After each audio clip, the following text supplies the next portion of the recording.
Okay, hi, intuitive viewers. Welcome, and I am really excited today. A little nervous, excited.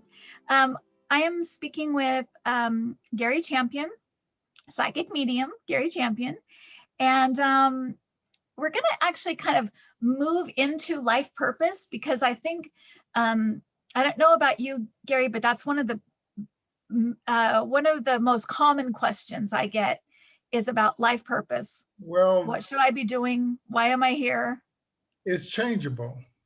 Right. At what time in your life you are, your path can change. And I find it's interesting that people can be going down a really, really bad road and think that it's terrible, but the road that they're going to is a good road, and they can't get to it except by going down this bad road. They go down a bad road, they discover who they are, and then all of a sudden this road opens up, and they couldn't have got it any other way. So, and I find that you're led to pretty much what you should be doing. That I'm led to do this since I was 6, and it hasn't changed. Although I've done a lot of different things, my life purpose has been this. Right. But your path can change often, and your passion for something changes, and your circumstances change. You're married, you're unmarried, Right. you have kids, you don't have kids. The priority shifts, your path changes as you change, and as people you bring in alter your present. That will change your future. That's Right. kind of complicated, but that's the way I see it. That there is no permanent, except for what I do. Right. Well, that's what I was going to ask you, because I think sometimes when people ask that question, they want to know it's one thing. And if I find that one thing, then that's it. And I kind of feel like you do. I kind of feel like it grows out in a way. Those people are destined to be unhappy. If they're always Most people at one, they're sort of destined to be right. unhappy. Right. But they'll go past a really good path they should be on, only thinking this one thing. It's like in a reading when someone calls you up for a reading and they don't have one thing on their mind, and everything you tell them, they don't hear it. Psychic amnesia or whatever you want to call it. Yeah. There is no one path, and the future is changeable. Right. So. Right. And do you feel like, so let me ask you this. Do you feel like everything you've done, because you do readings and you've written books and you're doing jewelry, and do you feel like it's all though under this umbrella of psychic medium? So it kind of spills out from there. Is that how you see it? It's different as a psychic medium than anybody else. I choose to do things because I'm led there. I don't choose to make rings or give readings. I've always been a medium since I was 6. So it comes quite natural, and I have no filters, and I believe it's the only thing that I've ever done, even though I've done many other things for a living. This job has a lot of pressure on it, and has a lot of expectations, and has a lot of negative things that people will put on you, and death threats. And oh yeah. Haven't had that yet. Well, you've been lucky. It was a while ago, but yeah. you won't have any friends. This job just, I thought I had a lot of friends once. They kept stopping by saying hello. I just turned out they just wanted free readings. Really? Yeah, as soon as you turn that off, they find something else to do. No one wants to be friends with someone who knows you're missing someone. Your heart is aching. What is this about? Mm-hmm. You don't want to talk about it? Me?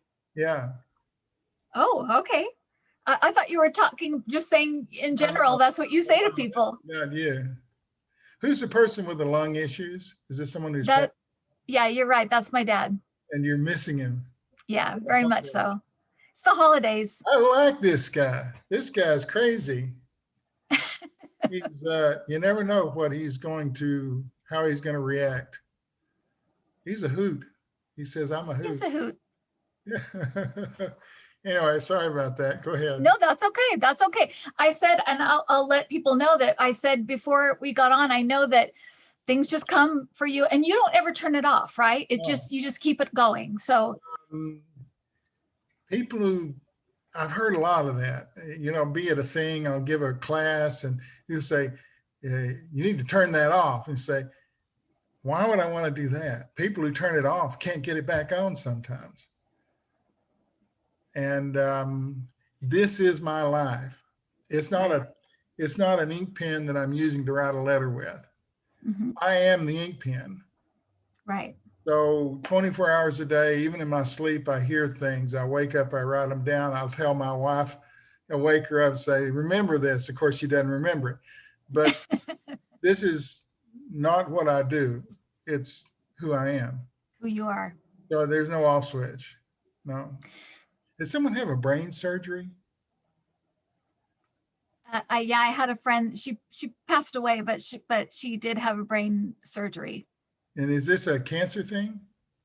Um, Is somebody else? I think it was. I mean, I think it was. I knew she had a brain uh operation. She actually died from lung cancer, but I knew it was a brain operation, but I think it may have been cancer, but I don't think she told me that. The two are connected. She like circles around you. She's very healing and very energetic. And oh, Peanut the Wonder Dog is here. Oh, Peanut. He's just annoying me today. He's calming us down today. Well, I love doggies. Oh, look at that face. I'd like to say intelligent, but I'm not sure. You just A want to see what's going sweetheart. on. Okay, you see what's going on. No, that friend actually, we were singing partners together. I'm a singer, You're a a duet. musician earlier in my life, and we were singing partners. So that's our You know connection. what's interesting about that? I spent the whole first part of my life being a singer. Did you really? I did too. I did too. Same, same. I got Um, degrees in it and I taught school. I did a lot of different things. I did. I taught as well. That's interesting. No, I want to ask you something because I'm right in the middle of your. I don't know where it fell in line with which book or when it was done, but it's called "You're Never Alone." Yeah, that's Okay. a Right. In that book, you talk about the fact that um, your most psychic mediums are naturally good listeners. You can't be people that are kind of self-absorbed and self-centered. They would not really be, or they wouldn't be in touch with that part of themselves, that kind of more intuitive psychic part. people Do think you they're find alone. They hate the idea that someone's watching them in the shower. they're not control? As if they would care. Yeah. But I have a funny story. I was in Portland, Oregon doing a show, and it was like 3 o'clock in the morning, and they woke me up and said, turn on the television. And I think there's some kind of a plane crash or something horrible I'm going to have to go deal with. And I turn the light on and I turn it on, and I'm clicking through these channels, and they say, stop. And I said, oh, what's going on? I said, it's the outlaw Josie Wales, and we waited all day to see it. And I said, we're in a hotel. There's 600 readers in here. Why did you pick me? And they said, you were the only one listening. And we really wanted to watch the outlaw Josie Wales. So I had to leave it on all night. I just slept through the television play. Oh, how funny. They're always there. Yeah. Always there. Little strange people in the shower with you or in the car. My wife says she can leave me alone and go somewhere because she knows I'll never be lonely because I'm never alone. Right. There's always Right. my brother who's passed is with me right now. I don't know why. We were not friends in life. Only after death did we become friends. So it's very interesting. He hated me, but we're just buddies now. He talks all the time. We have a great time. He helps me in Now, what I do. So when you do readings, do you find people that you're going to be speaking to that day? Do people pop in before you Marie, get on the phone? What's that? who's Marie? Marie? Or for me, Mary. Yeah. Mary, a friend of my husband. She came in before when I would talk to you on the phone. Oh, Um, is she a good listener? yeah, Is it possible she needs help? Has she asked for advice before? yeah, I think it's going to come again. Same okay, problem, kind of different scenario. Okay, go okay. ahead. Sorry. All right. No, that's okay. That's okay. No, I knew this was how it's going to be because I know how you work. So it's okay. Well, I don't Um, know how I work. you don't know how. I haven't a clue. Dead people talk to me. That's the best I can come up with. And it goes back to the beginning where why do they talk to some people and not others? Right. And severely damaged people are the most sensitive. And that's why they talk to us. Hmm. Damaged people also make the best social workers, nurses, teachers, and the very best of them that you see are really good. They're damaged in some way that makes them super sensitive. Mhm. I had polio as a child, and they thought I died twice, and I survived it. And all these things, divorce, marriage, children, all these things build up layers of crap, and then you pretty soon you can't hear. And then with me, it just came back. I stopped listening to it, and then it just popped back one day. It was loud, and everybody was talking. And where have you guys been? They said, well, where have you been?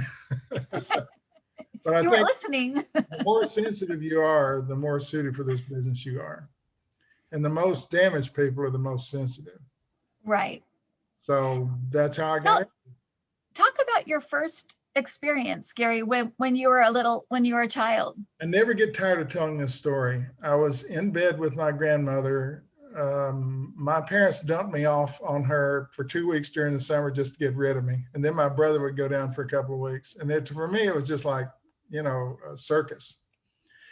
And my grandfather would say, I can't listen to y'all. I'm going to go sleep in the other room. So he would always go in the other room and sleep. And we'd sit up and talk. And it must have been 2 or 3 o'clock in the morning. She says, let's go raid the icebox. And she called her refrigerator an icebox because when she was young, they were icebox. She put ice in them. Mhm. And we were eating something out of a bowl. I don't want to talk about the specifics, but she passed away. And I was a foot away from her.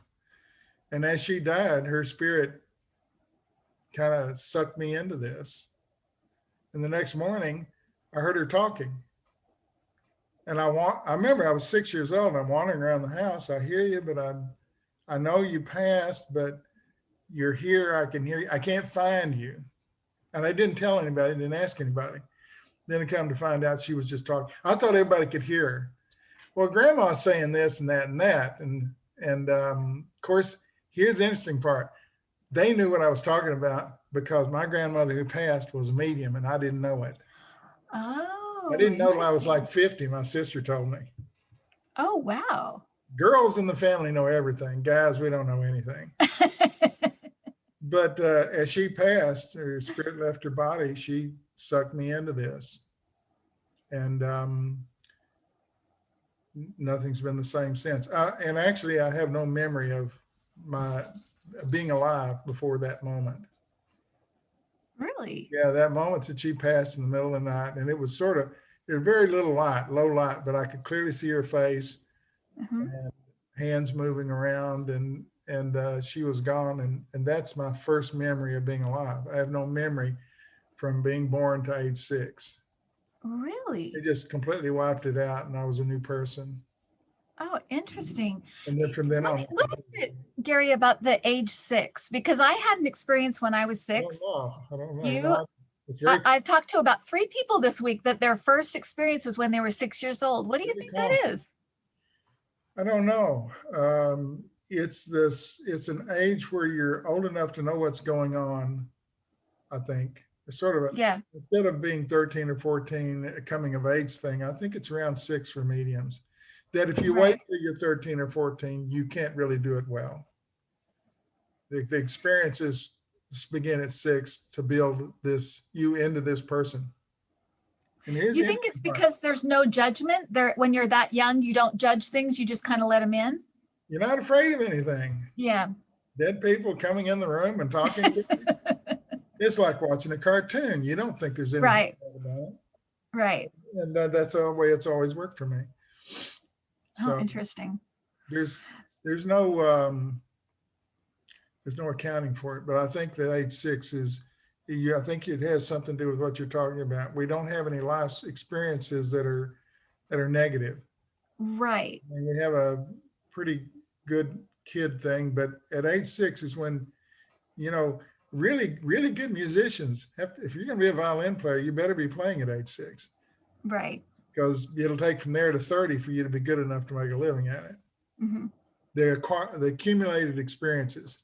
So as a child of 6, I could move from room to room, house to house, play yard to play yard, and pick up what everybody was saying. And my first terrible experience was I had a premonition. I was walking around and I thought, Mother's going to take us downtown. And we had this old, what they called a humpback Ford. It's from 1939. They made them. They had those humpbacks. And we're going to go downtown. And there were 3 of us. My sister was just born, my brother and I. We were in the back seat. My sister was just laying on the seat in the front because that's the way people did it. We didn't have child protective seats or anything. Right. And I knew this guy was going to come around the corner and hit us. And I was afraid to say anything for fear of outing myself as a medium. Age 6, I knew it wasn't something I should talk about. Car comes around the corner. We're just sitting there and it hits us. And I hit my head. My brother bit through his tongue and my sister rolled off on the floor and nothing happened to her. Oh, gosh. Those big old thick rugs in those old cars. Right, right. And later, I guess I must have been saying I saw him before he hit us. I knew he was going to hit us. She said, why didn't you say something? I said, it's just too weird. How could you say something? So that was a turning point for me, learning that if you get something, give it. Right. Because you may not be around to do it again. You might save someone's life. Right. If you've done this a long time, you know that I've saved hundreds of people by telling them their heart was bad or they had this chronic thing or they need to go have this thing done. And they come back and the women will, look at this scar, they open my chest up and fix my heart. And I'm here because you said that.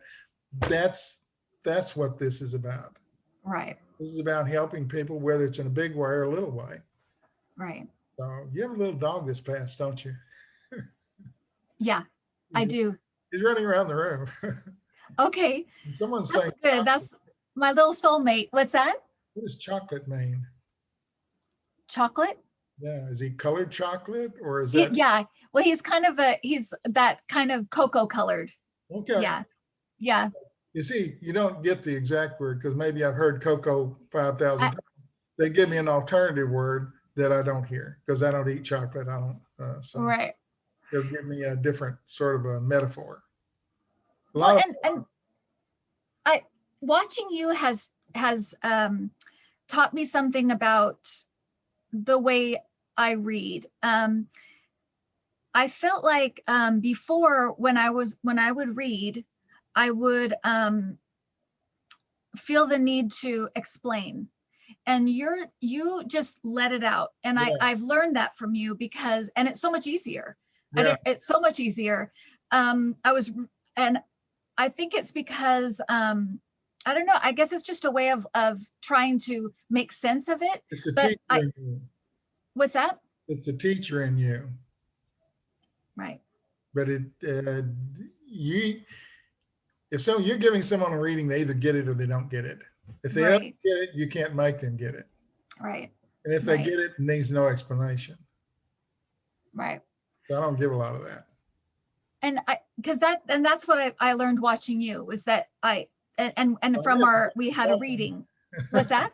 I knew I was good for something. Yeah, that was it. You're done. Yeah, it's so much easier to just kind of let it out and that's it. That's kind of my job. I'll tell you a little bit of what's going on here. As I started off right away doing simple cross the table readings, and I could feel me going there. I can feel me. Uh, and then I started doing gallery readings with maybe 100 people real quick. Mm-hmm. And I could feel that my little bubble would expand to the size of the room. So you can do that. And I would be reading the janitor in the back of the room emptying the trash can. And he'd say, "Oh, that's me." So Right. it's a energy bubble. And if Mm-hmm. you're in a room where there's 1,000 people talking at once, I can still give a good reading because my bubble will just encompass us two. Right. So I don't Right. really hear or see anything other than this. And your bubble, your energy bubble senses them. And then once you're in that energy connection with them, Mm-hmm. then your guides begin to tell you things. Right. So And that's how it works for me. so, and do you only get like clairaudience? Do you only hear things, or do you see things as well? I see things, I hear things, they touch me, I often get that. Mm-hmm. And some rare one called clairgustant, which means I can taste things from the other side. Oh, really? Yeah, so it usually happens if there's a chef that's passed, and I'll taste his dish. And I'll say, Right. "Did your husband cook spaghetti?" Well, he was a chef. Oh, So right. so that's a weird one, but and people often smell cigarette smoke when their daddy's around. Mm-hmm. That's a common one. So I have all of them. I see them, I feel them, they touch me to tell me something. Right. When they touch me, it's a reinforcement that actually what I'm saying is absolutely true. So Right. I'm hearing it, and then maybe I'm thinking I shouldn't say this weird thing, and they'll touch me saying, "No, this is right." So it's a backup, fail safe to keep me from not saying. I mean, to keep me from saying it instead of not saying it. Right. No, I go get on. You're right. You know. I get chills. It's the same thing. I get chills if I'm on the right track, or if they've said something that they're getting what I'm saying, I'll get chills. Like, yes, you're in alignment. That's right. My guides are more like friends. I don't know all Mm-hmm. of them. They come in and out so often. I don't keep the same ones doing this. They tend to change a lot. But I used to go to the movies a lot, and I would sit in the movies, and they would say, "Gee, we hate this movie. This movie stinks. Can you sneak out and get into another movie? We want to see that one down there." So I would pretend like I was lost. "Oh, I'm in the wrong room there." And say it out loud. "I'm in the wrong room." Go right out, Right. go down, and go in another one. They say, now this we can watch." Television for dead people right here. Yeah, I Movies was for gonna dead say people. they're very picky. They're very judgmental. They know, Very and judgmental. they were always right. That movie was better. I didn't pay for that one. I paid for this. I'm sure I screwed up their counting system, but they're more like they're with me all the time. And I picked up a new one the other day named Lulu. I was in the middle of giving something to someone, and Lulu showed up. And I think I did a video about it or something in the middle of a video. But they change all the time. Now, I did a this kind video of about this acquiring. kind of leads me into the other thing I was going to ask you, because you're the only person who has said this, and I got flack for saying this, but I said that I don't believe there's any evil spirits No, there aren't any. there. Yeah, and I people push back on that, and we're like, oh no, there absolutely is. You don't know, you don't know what you're talking about. But I don't believe there is, I've and never met I one. believe they all have personalities. They can be different, I've but never met one. I've never met an evil spirit. And here's the clue. When those people do that, when they say that to you, I say, when they say it to me, I say, "Look, I was 6, totally vulnerable." right. And people believe in zombies and can spirits take over your body. I believe in that. I was 6. I couldn't even tie my shoes. My brother had to show me how to tie my shoes. They could have done anything with me they wanted, and yet they didn't. Right. Why didn't Right. they? Because they don't exist. Right. You can't pass that barrier and remain evil. You know, you might not, they might not allow you to come back, but once you Right. cross from this dimension to that dimension, all that falls away. So, so he was evil in life. He must be evil over there. No, they don't Mhm. allow it. It just doesn't happen. It's a Right. different scenario. I wrote a book, To the Other Side and Back, which I was waiting for my wife to come in the airport, and I fell asleep in a chair, and I Mhm. crossed over. It was very strange. And I went to the computer and wrote down what I saw, thinking, well, this could make something. I don't know. And then the next day, I thought, gee, if I could maybe do that again. So I did a meditation, I crossed right over. So I did 3 or 4 days of that. And the things I saw and experienced, I wrote in that book. And it's told just as it happened. It's not good English. It's there's punctuation doesn't matter. Spelling is correct, but that's about it. Mhm. So I chronicled the event and wrote a book. None of my books, they're not million sellers. They're just things that I experienced. They're not Well, meant to be. and so something like that happens. Was it an, do you think was it an accident, or was it, No, were your no, no. guides showing you something, or I what was it? just fell asleep in a chair. It had to do with my mother, that my mother did not get along with her mother in life. Hmm. They just had a hard time with it. Not sure if it was mistreatment by my mother, or um, my mother's mother was sort of indifferent toward children. She didn't care for us either. Hmm.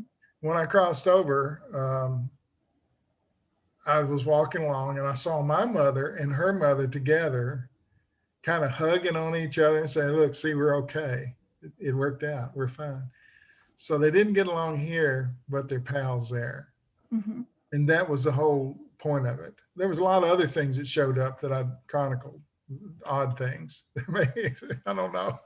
But that was the purpose of it, was that I always wondered, what, and she never talked about it. They just never got along. They just never got along. And now that they're past, they're together, laughing, giggling. I mean, they look just like they used to look, except everything's sort of cartoony on the other side. Nothing is like this. It's cartoony. Hmm. Bright colors and odd mustaches and things. It's like they're trying to recreate this for me in a way that I can understand it, but they can't really pull it off.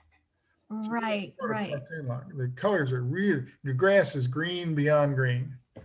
The sky is blue beyond blue. Mustaches are out of control mustaches. Everything is a little strange. But that's what it was about. It was about my mother and her mother, and showing me that there's hope. That even though Right. you've had a tough time here, you pass over, everything changes. Right. You're back to ground zero. Everything's doable. And Right. they found each other in spirit and wanted me to see that. So that's what it was about. See, all these things that I write about, or that I do, are learning lessons for me. Hmm. So I didn't know that I could touch things and feel the owner. Didn't know that till I just decided one day to go to this place and do it. And touching them, and I filmed it and put it on the internet. It's up there somewhere. And none of these people they don't want to see me performing something on my website. They don't get the most hits.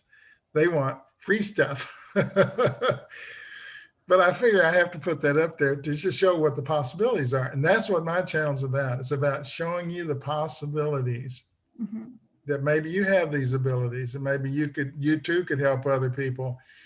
But doesn't seem to be any limit to it. I mean, what you can do.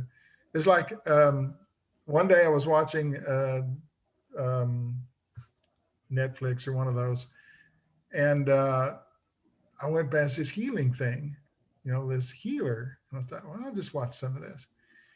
And as I was watching it, my hands clicked on, and I found that I could heal. So I began doing healing videos.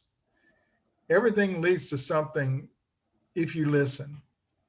Right. If you don't listen, I don't want to do that. And you've had people in a reading say, no, I don't want to talk to her. Yeah. I'm not getting what you're saying. I don't understand it. What's wrong with you? Something, you're reading me wrong. And you say, Right. no, you're not listening. If you were listening, you'd get it. I mean, that's a rare person in a reading. You don't, it's like one in several thousand, but you're on a cosmos, say no to everything. They just don't, Right. they're not listening. And I find that listening is all there is. If I listen, then I can make a difference. And Right. that's all this job is about. It is a job. It's a very fun job, but if you do it correctly, you can make a difference. If you do it badly and get all egotistical, you've met those readers too. They're a dime a dozen. Their egos Yeah. are huge, and I'm Mr. Wonderful. Let me show you what I can do. And they help very few people because their abilities are this minuscule. Right. Right. If you say, I'm not important, and I say that in a lot of reading, I'm not important here, I disappear, you're important, then the readings go Right. really, really well. Put yourself second. Right. And that's hard because egos are huge, and that's why people with large egos don't work in this business. Or if they do badly or poorly, or they're just making it up. They're just lying. Right. A lot of code readings and stuff. Big egos don't work in this business. You have to Is that, become. do you think that's the main people that want to do this or trying to, what do you think is the biggest block for them? Is it ego? Themselves. Is it themselves? I've done a lot of expos and fairs, and there's always a bunch of people that come through that really would just give anything to do this, and their hearts are in the right places, but they also have the evil spirit block. They have the fear of dealing with the other side. They have all these things that they've not let go of. I'm writing a book now. I don't know if I'll ever finish it or not, but it's Awaken the Psychic Medium in You, and it's 25 steps to do it, and so many pages about each one. Because if you don't do, these are the things I've done, every one of them. That's how I got here, and I laid myself at that. Okay, I can do that. I don't want to do that, but I can do that, and I accomplished them all. I stayed after it until I could. Fear is the biggest thing that keeps people from becoming. No one can make you into something that you're not. Right.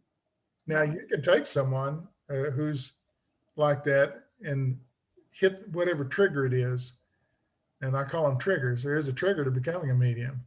I mean, it's happened by lightning striking or taking the wrong drug, prescription drugs for an illness, and you take it and it affects you funny. Those people have become mediums.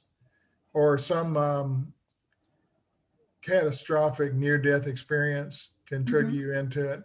Right. But just walking around saying you want it won't. You've got to do the work. Right. And the work is, with me, is ongoing. I've been doing it for, I don't know, I can tell you, lots of years. And there's no end to the learning of it. Right. But basically, you've got to be the kind of person that can disappear. Nothing's about me.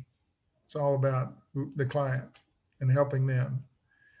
And it's very difficult to see these people that want to be readers and they're doing everything right. I mean, they're just, but the work has to be done here. The problem is here. Right. And if you fix this, I don't see any reason why it wouldn't click on and work. If you hit all the high notes and do everything right, that's a good performance. Right. And a lot of things that people can't seem to pull off, like forgiveness, forgiving everybody that's ever hurt you. I was at a mall once in Kansas City, sitting on a concrete bench, watching people go by. And one of my guides said, "You're going to have to forgive everybody." And I thought, damn, that's true. And I stood up and said, "I forgive everybody." Apparently rather loudly. And everybody just sort of stopped and stared.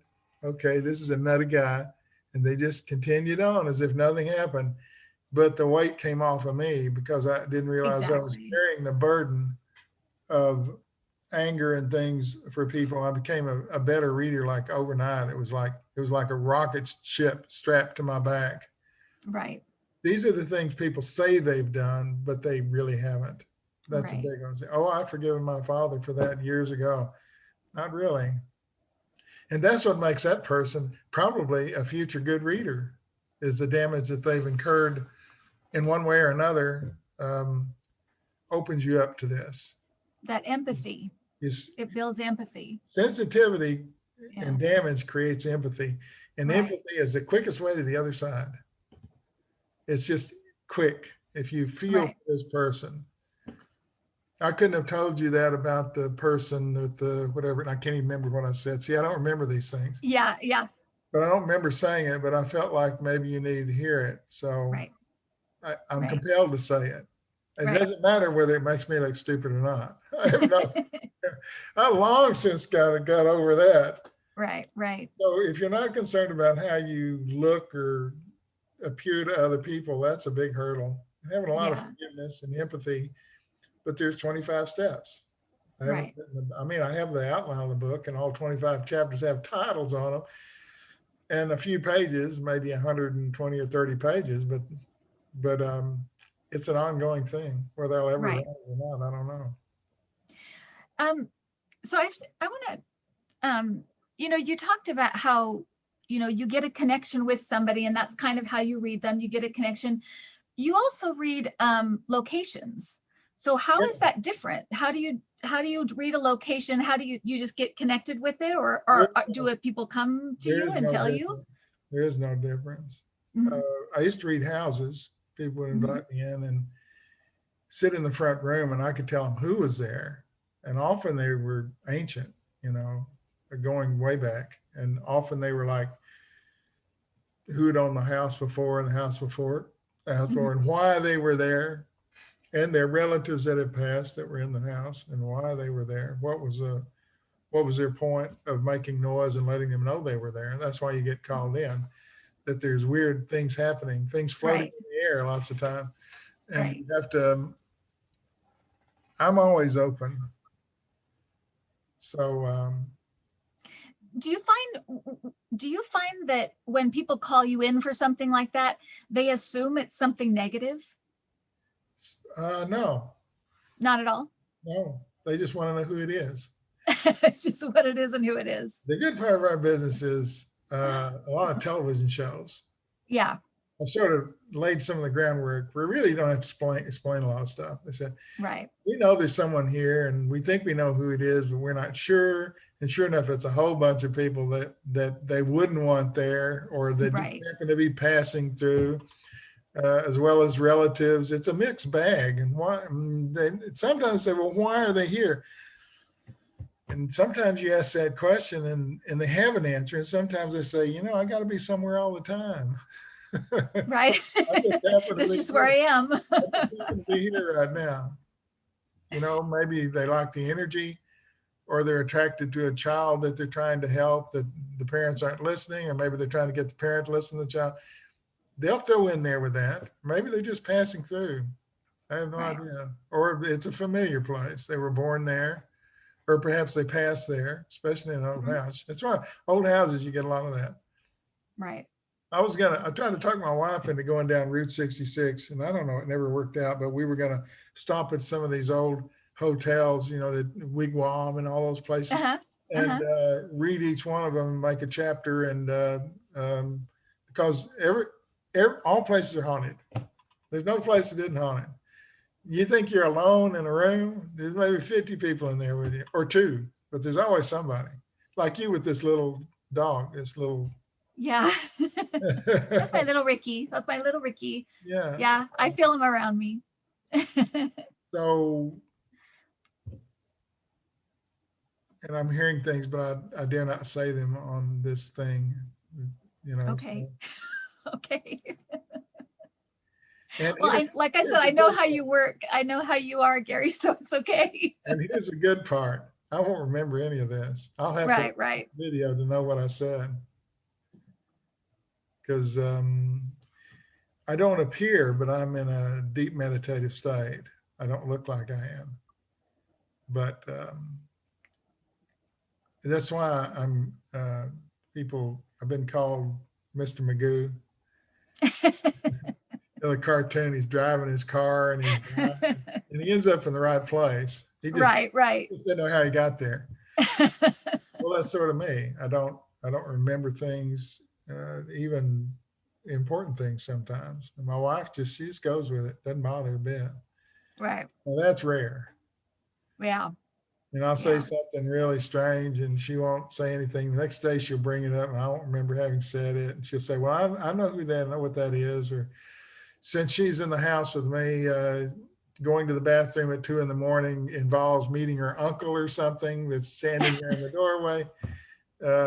And she just doesn't bother her. Right. Just goes with it. Flexible. Yeah. But I think anybody, if they go down the right track, we're all mediums. We all are. Right. It's just that people have things that block them. You know, like the Right. old onion thing. If you peel away a bunch of these hate and anger and jealous layers, you become Right. more sensitive and therefore a more empathy and able to do these things. Right. So are you willing to do the work? And almost no one can. Most they'll say, Right. well, I'll do number 1 and number 14 and but I'm not going to do all these 20. Okay, well, see you later. Right. Right. Good luck with that, because I've done all these, and if you can't do all these, you can't do this. Right. And it really, you're just revealing yourself to you. Mm-hmm. When you peel away these layers, you're showing you who you are. Right. And it's often not who you think you are. Some other guy or girl. And then you learn things about yourself and you discover real quickly whether you should be in this business or not. This business is not for everybody. It's not hardly for anybody. You know how many mediums I meet in my life? I mean, real mediums? It's rare. It's rare. Right. You'd be in a building Right. with 100 readers and none of them are mediums. Right. You know, they're reading cards, which is sort of similar, mm-hmm. but then they're reading it from an economic standpoint. They don't care about the product. They just want the money. Right. Right. So intent has a lot to do with this. Yeah. Good intent, working on yourself. And I knew that I had the ability because I had it when I was 6 and it sort of faded away. The voices got weaker and weaker. And pretty soon you can hear them, but you can't hear them all the time. I said, well, I got to reverse this. So I started on a journey to an inward journey to discover who I was and where I was going with this. And I began discovering these things. Hey, if I do that, then this happens. If I do this, then I get better. If I do that, then I get better.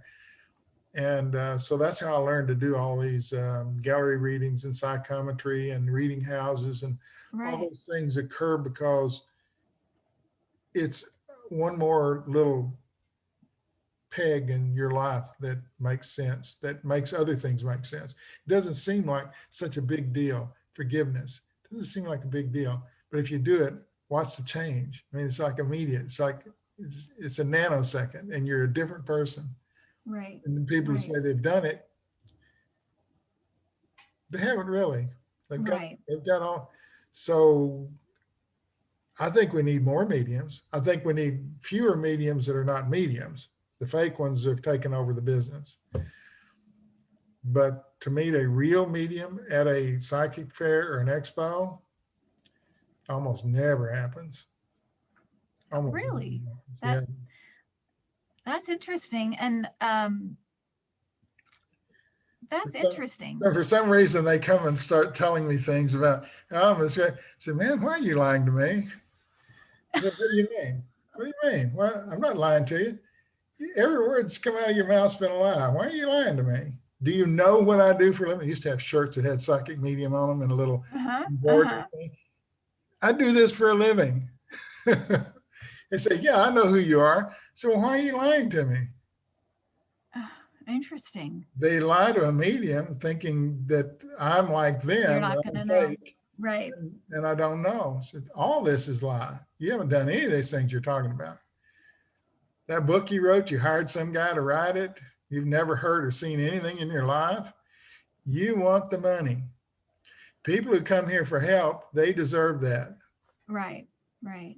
So yeah, and I have a sort of a little thing that I do. Um, there's three things that have to happen for this to work. Uh, First is I have to help people. That's always number one. And two, I have to have fun. If this wasn't fun, I wouldn't be doing it. Mm-hmm. I can do other things. Right. And number three, I have to get paid. Right. But it's number three. You want to move Right. that up to here, you're through Right. reading. When money becomes the object of what you're doing, Right. you're a businessman. Right. And That was the hardest thing for me to come to terms with, was no, charging people. it has It something was to do with that was your the father. hardest thing to do. It has, Pardon? it has something to do with your father. Yeah. And Yeah. I used to do free readings when I first got started. Man, people would come by day and night if you let them. So did I. I realized I would burn out very quickly if I did that much longer. You put a price tag on it, and not so many. Yeah. Yeah. And you get these people who say, well, this is a God-given talent. You ought to be reading for free. And I say, well, what do you do? Oh, I'm a plumber. Well, I need some plumbing work. Show Right. up here tomorrow, get your bag out and fix some of these pipes. Oh, I couldn't do that. So it's a lie. You're just trying to, Right. Right. it's not blackmail, but it's sort of, you're trying to shame me or make me feel guilty about something that I do in order to get it for free. Right. Right. That doesn't happen here. But Well, I get a lot of free readings. Like I say, if I'm out and about, right. I hear something and someone's standing there, I'll give them a little something, then I move on. I don't tell them who I am or what it's about. Right. Spirituality, you get the best kick out of it when you don't say, here's who I am, here's my card, here's my thing. Spirituality means giving stuff for no reason lots of times. Right. If there's a need and I'm just standing there, I know this guy across from me has a really good looking mustache, sort of. And I know he's proud of it. And I know people have been beating him up about his mustache. And as he's sitting there, he's covering it up. Uh-huh. So I'll stand up and say, that's the best damn looking mustache I've seen in a year. He stands up and he smiles and his hands are not on his face. Reading with intent to help someone see that what other people perceive is not necessarily true. That they're getting to him for some other reason. Right. So often it's just that. And you can get in trouble doing that. I mean, I've gotten in trouble for that. So. Yeah, I can imagine. The lady in the grocery store, I had a T-shirt that said "psychic medium" on it. I don't know. I had one on earlier today, but it's gotten a little cool. And she did this, and started screaming. I just had to leave my groceries and just go out the door. There was nothing else to do. So there's a stigma in this business. Yeah. So there is. Yeah, I don't tell everybody what I do. Remember, people that are very close to me, my family, don't know that I even have a channel. They don't know, because I just don't think they'd be. No one in the neighborhood knows. My wife deals with the neighbors, because if I did, it would be chaos. Right. Except the one guy up a couple of blocks. One night I was walking the dog and he stepped out and something jumped out about him, and I had to tell him I think he had some issues that he needed to have a doctor look at. And then I just walked on. Now, here's what's interesting. He was friendly until that point, and now he sees me, he ducks in his house. So you can help someone, but be prepared to be criticized. So none of the neighbors know what I do they've asked all the time. Oh, he's a consultant. He's a consultant on what? Various things. So she does that. She's my buffer Right. between The buffer. the neighborhood and me. I'm Right. not ashamed of what I do, but neither do I want to. I live here, and every Right. time I go to the mailbox, I have to give readings and or be mistreated, then I'm not going to do it. So Right. people come by here for readings all the time. It's different. They're here for that reason. People who live in the neighborhood, They you're don't on know. your own, Right. and we're not going to be friends anyway. It's hard for So, medium to make friends with normal people. yeah. We're circus folk. Yeah. We're Circus circus. folk. Okay. Yeah, we're circus folk. Everything's different. Everything's different. Yeah. This, everything tastes different, looks different, feels different, and all is well. Yeah. To to to to end our discussion, I want to end with what you end with on your videos. Why do you end that way? What does it mean to you? It came No to me one. fear, no. It came to me one day. No fear, no regret, no anger. You can't do this if you have fear. Mhm, You can't do this if you have regrets. I mhm. wish I'd have been a dentist. I could have made a good dentist. I like teeth. And no anger, because anger hurts me. It doesn't hurt the person I'm angry at. They never, they don't know you're angry at them. Even if you tell them, it doesn't hurt them because they're that person they are. Right. That creates anger because they do stupid things and hurt people. So I try not to have any anger about anything or anybody. Right. Makes it easier to do this job. Anger keeps me from being good. Right. Anger blocks me from doing my best work. So I don't know. I just heard it one day. I was standing around, so I said, no Right. fear, no regret, no anger. So I made that my little tagline. And see, I took it as in that order. Like if you're not afraid, you won't be afraid to do things, so you won't have any regrets. And Yeah, if you don't have regrets, or you won't be angry. anger never hurts the person you're angry at. They don't Right. get it. If they got it in the first place, it wouldn't be a problem. Yeah. But I try to live my life with no fear. I mean, from any kind of angle, and I defend myself really well. Right. So occasionally someone will get on my side and I just delete them off, because they're just too angry or something. But sometimes, since I can read text, I will leave them a little exposing text saying that I'll say blah, blah, blah. This is because of Right. that in your life and has Right. nothing to do with my website. And if you continue to do it, you'll disappear. And they never do it again because they can Mhm. read the text that I'm actually reading them. And here's something interesting. That's a recent thing. I never read text in my life for years and years. I don't know why I couldn't do it.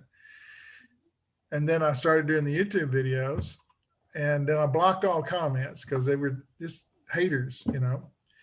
I took it down, I put it up, I took it down again. And some of my viewers have been with me through all these ups and downs, off and on. They just hung on to the address. And now I've just determined that my site is going to be a place where people can feel like they can express something. It's a place of nurturing each other. A woman will say she has a problem with something, and other people will join in and say, oh, I had that, and this is what I did. It's a safe place. And when Right. people get angry, I have two choices. I can read them, exposing them for what it's really about, which they don't want you to do because it's often not good, or I can just Right. delete them and Right. mute them. Right. And I've done both this week. So, Yeah, you can't please everybody. That's what I learned pretty quickly. people years ago, someone would knock on the door and say, "We don't like you doing this. We don't like that." And then I'd read them and I'd say, "Oh, well, this is why you're this person," and they just run. They just run down Right. the road. Don't psychic medium. Don't you get that's what that is? Did you read the sign? I'm a psychic medium. Right. Right. So often a good revealing read will defend you quicker than anything else because they don't try it again. Right. And other people read it and they're not going to try it either. Hate is something that always needs feeding. Mm-hmm. Evil and hate always needs feeding, Right. and it's ever present.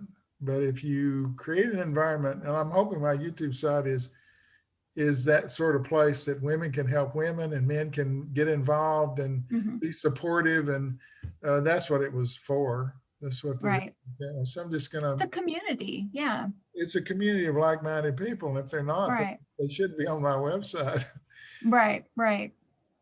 And I get a lot of comments, and I respond to many of them. I'm not just taking these comments and ignoring them. You can look on there. There's a lot of them. Every video I get comments and I answer most of them. Sometimes I just Right. can't. But I always try and give someone a little something I'm hearing in the Right. text. And then the other people will join in and add something, and the person goes away feeling a little bit better about themselves, and they're glad they're Right. on the side. And at some point they'll reciprocate. Someone will say Mm-hmm. that something happened to them, and they'll empathize. And if somebody empathizes with someone that's hurting, it doesn't hurt that bad. Right. It really doesn't. It takes the sting away. Right. That's what humans do at their best. At their worst, anything's possible. Right. Well, yeah, But we've at seen their that. Yeah. best, yeah.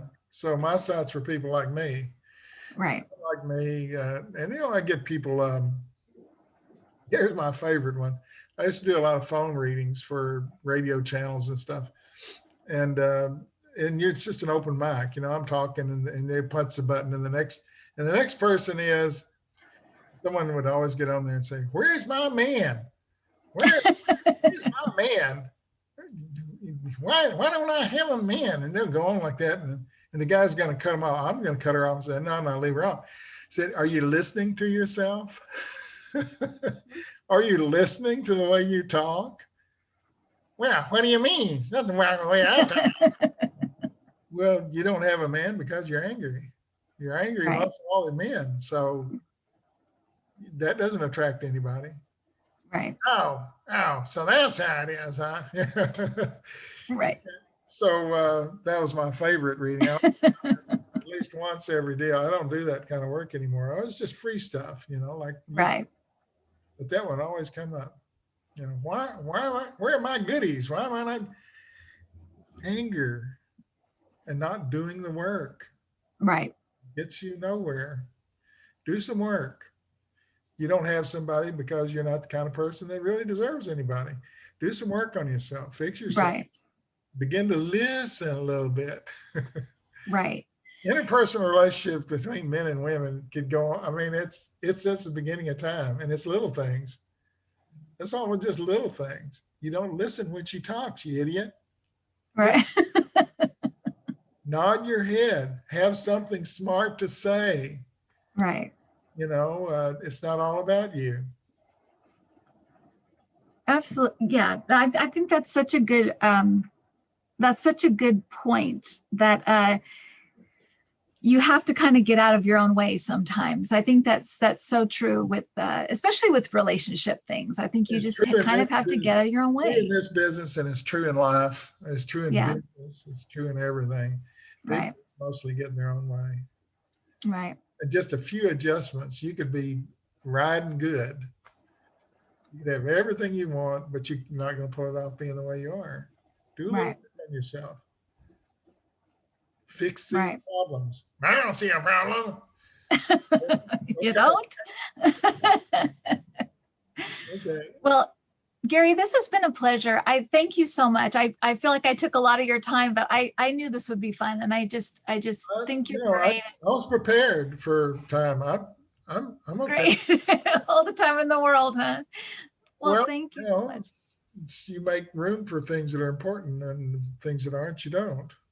Well, thank you. I really do appreciate it. And for people that are new to you and new to your channel, where can they find you? And I know you have a website. So what is your website and what is your channel?